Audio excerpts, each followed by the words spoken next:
il faut saisir ça. Donc, c'est notre position. Oui, aux travailleurs étrangers temporaires, les vrais dans le secteur de l'agriculture, et aux autres dans d'autres secteurs, bien, les entreprises devraient être plus sérieuses pour démontrer qu'ils ne sont pas capables de trouver un Canadien ou un Québécois pour cette fonction-là, parce qu'ils devraient, en premier lieu, augmenter leur offre, les salaires, et je suis certain qu'ils trouveraient bien plus de gens pour combler leur emploi disponible.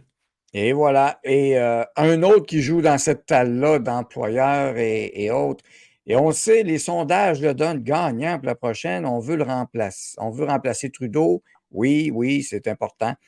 Pierre Poilievre, qui critique tout d'un coup Trudeau, qui a brisé, il dit que Trudeau a brisé le système d'immigration, qui a brisé tout, mais Pierre Poilievre, s'il y en est un, il faut dire les choses. Là, en français, on disait guidoune, mais hypocrite. Tout d'un coup, s'en vient en sauveur après avoir appuyé, bien sûr, la politique d'immigration de masse de Trudeau. Et là, ben, on ne peut pas lui faire confiance pour régler ces problèmes-là. Là. Ben, Pierre Poilievre, c'est un visage à deux faces. Oui, comme tu viens de le dire, c'est un hypocrite. Il dit que Trudeau a brisé le système d'immigration. C'est un fait, mais il le fait avec qui? Avec l'aide de l'opposition officielle.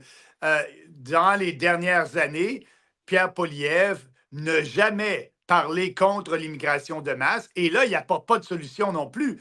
Sa petite phrase qui dit que Trudeau a brisé notre système d'immigration, il n'arrive pas avec une solution parce qu'il n'y en a pas de solution, M. Poilievre, parce qu'il fait du racolage de vote.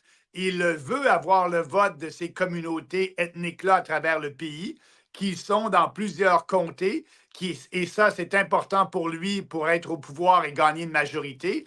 Et ces comtés-là, à forte proportion d'immigrants, qu'est-ce qu'ils veulent? Ils veulent faire venir leur famille, ils veulent avoir plus d'ouverture sur la réunification des familles, et Pierre Poilievre embarque là-dedans. Il n'a jamais, jamais critiqué notre politique au Canada d'immigration de masse. Au contraire, dans plusieurs vidéos, si vous faites une simple recherche sur les réseaux sociaux, il demande à M. Trudeau d'approuver plus rapidement les demandes d'immigration. C'est ce qu'il faisait. Il dit qu'au lieu de déporter les illégaux, les faux étudiants étrangers, qu'il faut, non, régulariser leur situation.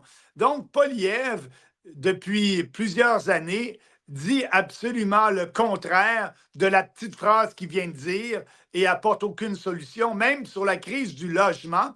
Oui, Il n'a jamais avoué que la solution à la crise du logement qu'il y a actuellement, c'est un problème de demande.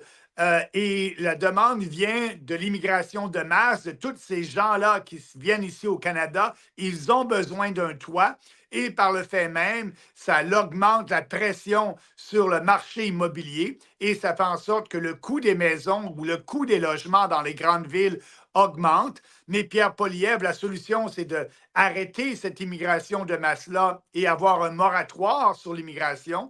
Mais Pierre Poilievre dit non, on va construire plus de maisons. c'est Mais ça. pour construire, Daniel, plus de maisons, on en construit à peu près 140 000 par année au Canada. Juste pour respecter la demande, il faudra en construire 700 000. Mais Pierre Poilievre n'est pas un entrepreneur en construction. Il veut être un premier ministre du Canada. Ce n'est pas la job du premier ministre du Canada de construire des maisons. Et il dit sur tous les Mhm. réseaux qu'il va construire plus de maisons. Il ne sera pas capable de faire ça, de construire 700 000 nouveaux logements en un an. La solution immédiate à la crise du logement, c'est d'avoir un moratoire sur l'immigration.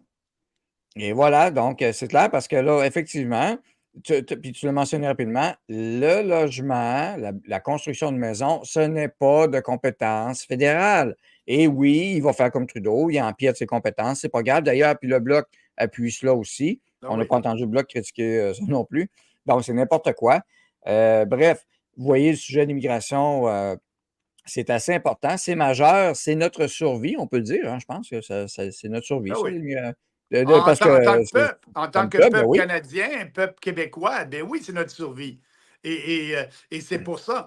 C'est pour ça d'ailleurs que le Parti québécois, qui se dit le défenseur du peuple québécois, qui est très inclusif, fait cette bataille-là sur l'immigration.